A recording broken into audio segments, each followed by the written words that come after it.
tayo ng tatlong aktibidad. Yung isa is yung answer, sasagutin mo lang yung itatanong ko sa'yo. Yung tanong ko na yon is, yung tanong na yon, yung sagot lang is yung dun sa kwento na binasa natin. Then, yung pangalawa is yung true or false. Tapos, yung pangatlo is yung identification. So, ito na yung papel and ballpen. So, handa ka na? Maisulat mo na pangalan mo.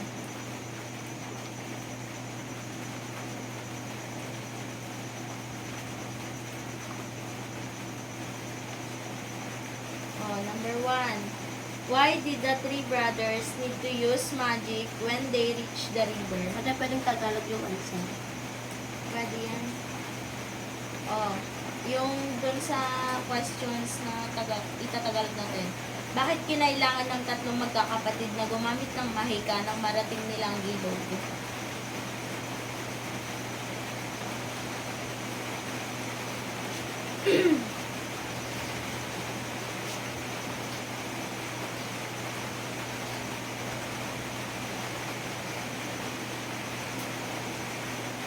Tagalog ko ng tanong.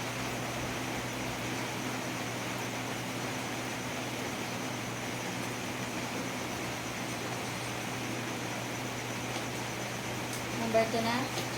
Sino ang lumitaw sa tulay matapos makatawid ang magkakapatid sa kalahati nito? Sino daw ang lumitaw sa tulay matapos makatawid ang magkakapatid sa kalahati nito?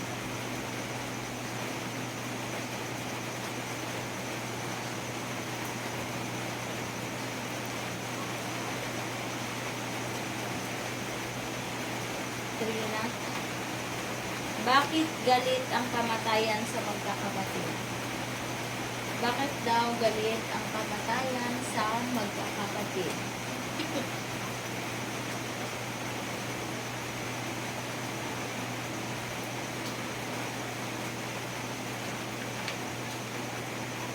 Four. Anong regalo ang ibinigay ng kamatayan sa pinakamatandang kapatid at ano ang espesyal dito? Ano ang regalo na binigay ng kamatayan sa pinakamatandang kapatid at ano ang espesyal dito?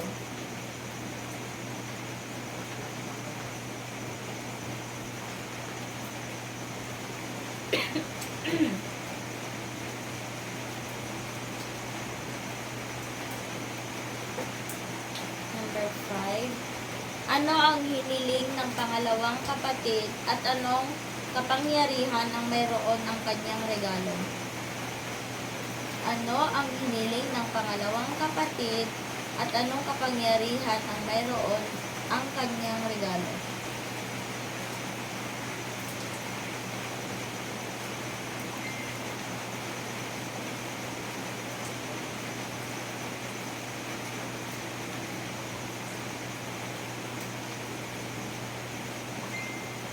Number 6 na.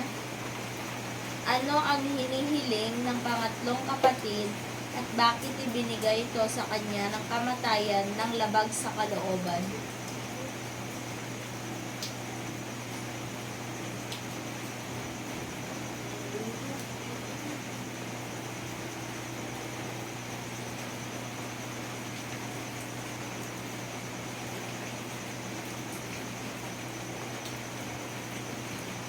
Number 7. Anong nangyari sa unang kapatid matapos niyang gamitin ang Elder Wand?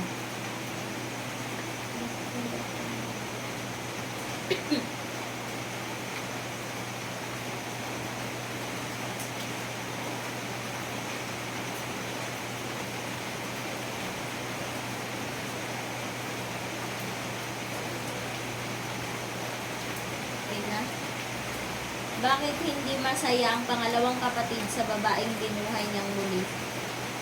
Bakit daw hindi masaya ang pangalawang kapatid sa babaeng binuhay niyang muli?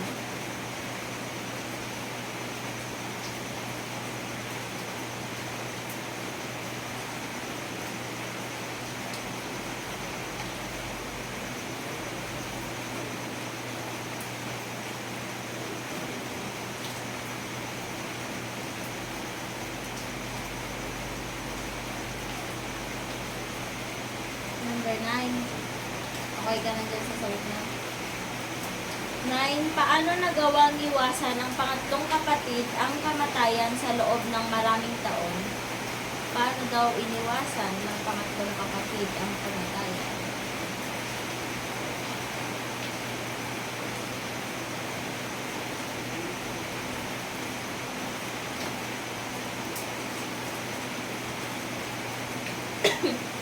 Then,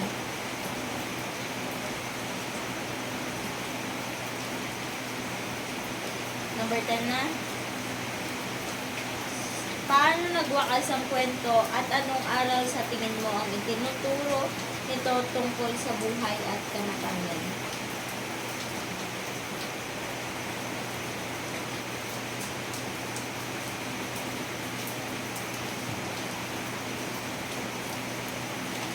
Okay na?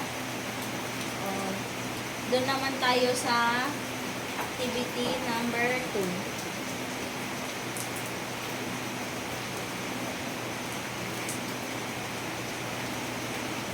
So, ito yung babasahin ko lang sa iyo yung mga katanungan din. Ang isusulat mo is true or false.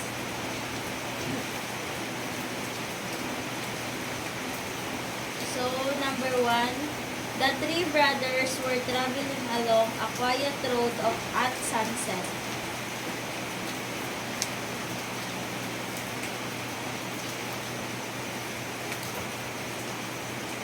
Wait lang. Tagalog lang natin.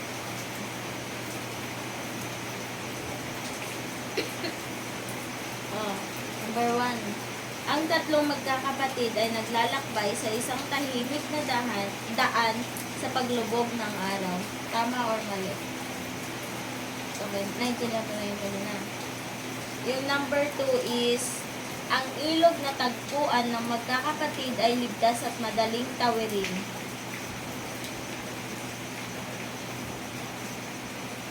Ano? Number 3. The brothers use magic to make a bridge over the river.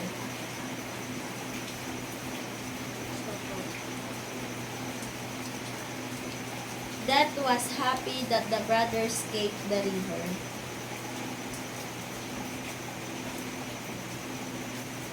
Number 5. Dad gave each brother a gift because they escaped him.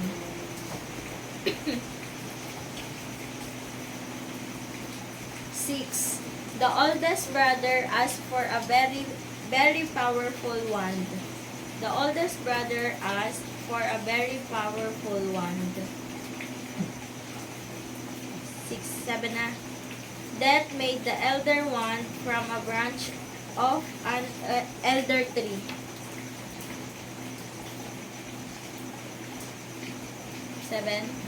8. The second brother wanted the power to bring people back to life.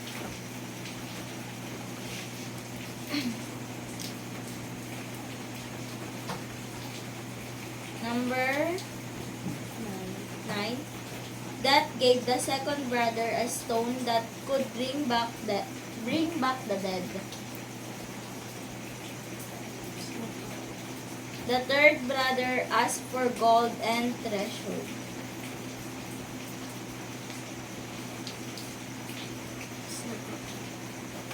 Number 11. The third brother asked for something to help him hide from death. The third brother asked for something to help him hide from death. 12. Death gave the third brother his own cloak of invisibility. 13. The first brother used his wand to fight another wizard and won.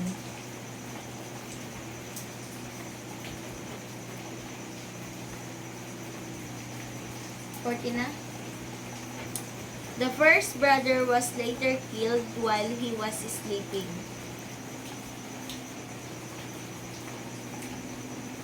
Bata ka. 15. The second brother was happy forever with the woman he brought back. Okay? The second brother was happy forever with the woman he brought back.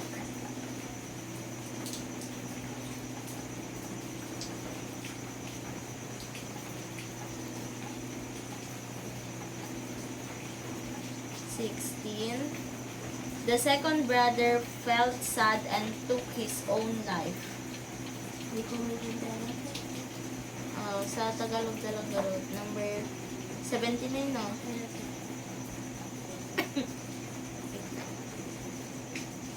Sorry. Okay?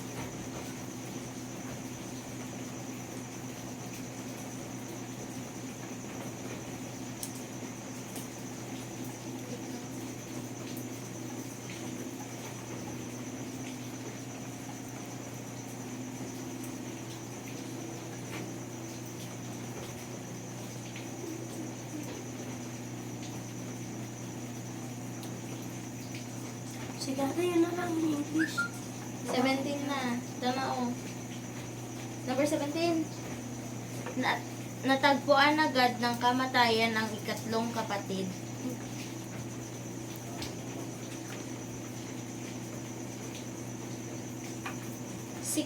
Yun. Huh?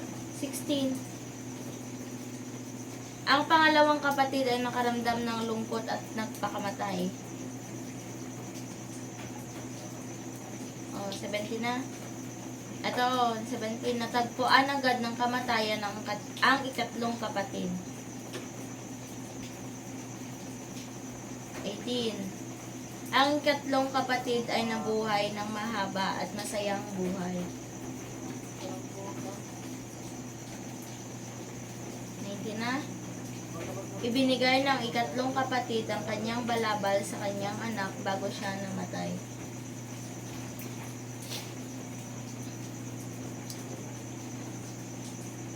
Sinalubong ng ikatlong kapatid ang kamatayan bilang isang kaibigan nang dumating ang kanyang oras.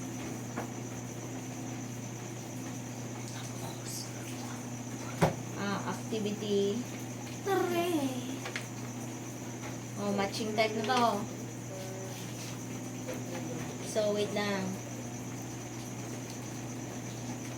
Ano daw yung twilight? Sa column B, ang pagpipilian mo is letter A, full of risk, able to cause harm. The light in the... Ito na lang, babatingin ko na lang sa'yo. Nice? Ito lang to, ma. Ito, yun yung twilight.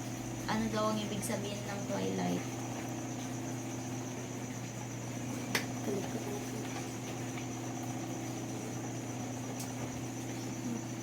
Number 2, dangerous or before sunrise. Mamili ka dito.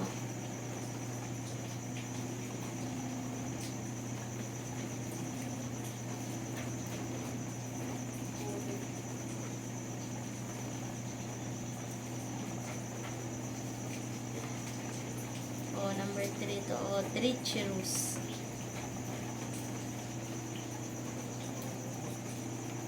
Number 3.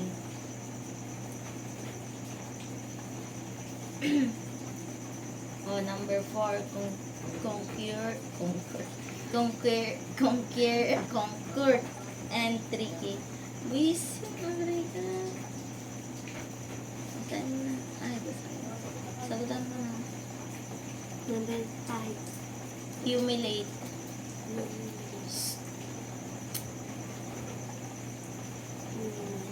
Sa! Sorry na. Humiliate. 6. Hindi, wala pa eh. Wala pa? No.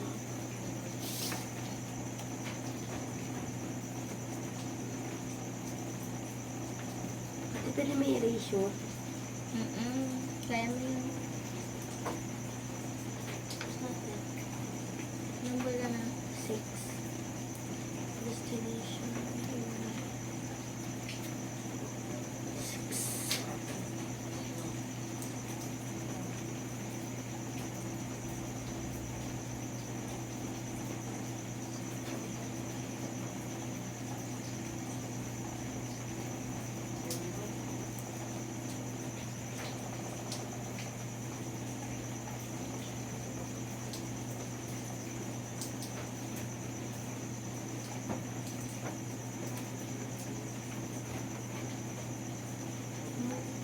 sa kilti.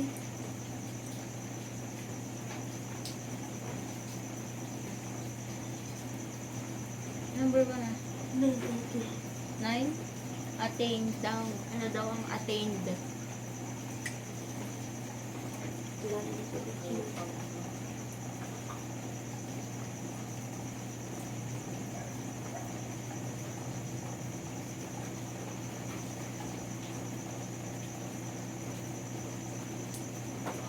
Number mon? 11?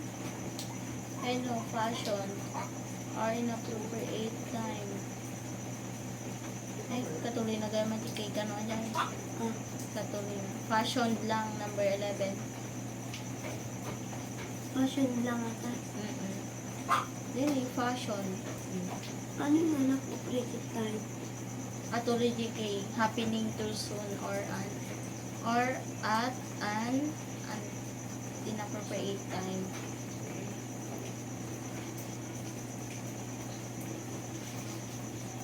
Ayaw mo yan.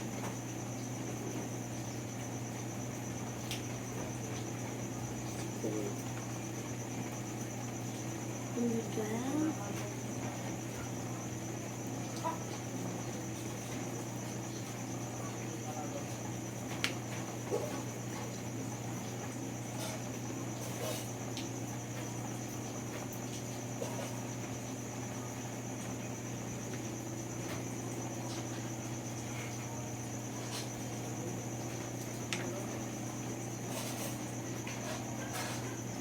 Number mo?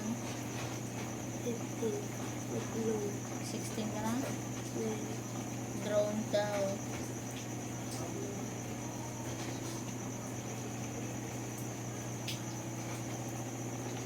And 17, combative.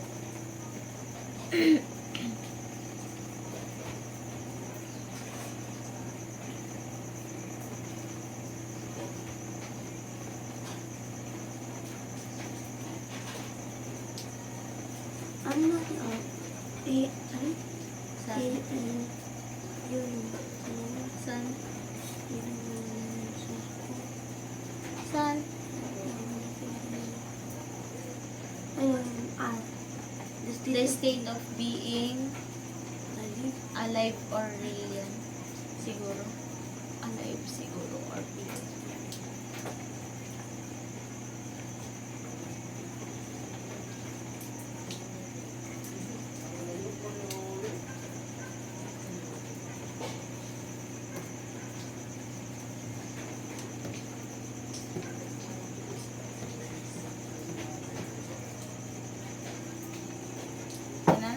Yan na. Kumitantan naman na alam na nakakasapa ka. Tilatan true all false. True all false. So, number 1 is 3 True. Oh, check mo. 2 false. 3 true. 4 false. 5 true. Oh, may sarong moon. 6 true.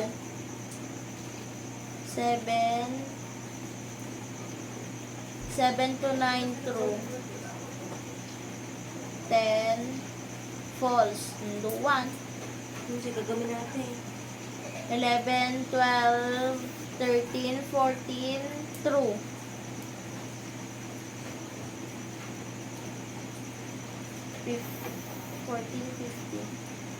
15 true. 16, 15 false. Malimit lang number 16 po ganyan. 17 true. 18 true. Up to 20. 1, 2, 3, 4, 5, 6, 7, 8, 9, 10, 11, 12, 13, 14. O, pasado ka na dito. Wow. Check naman tayo ko amon. 20 matching type.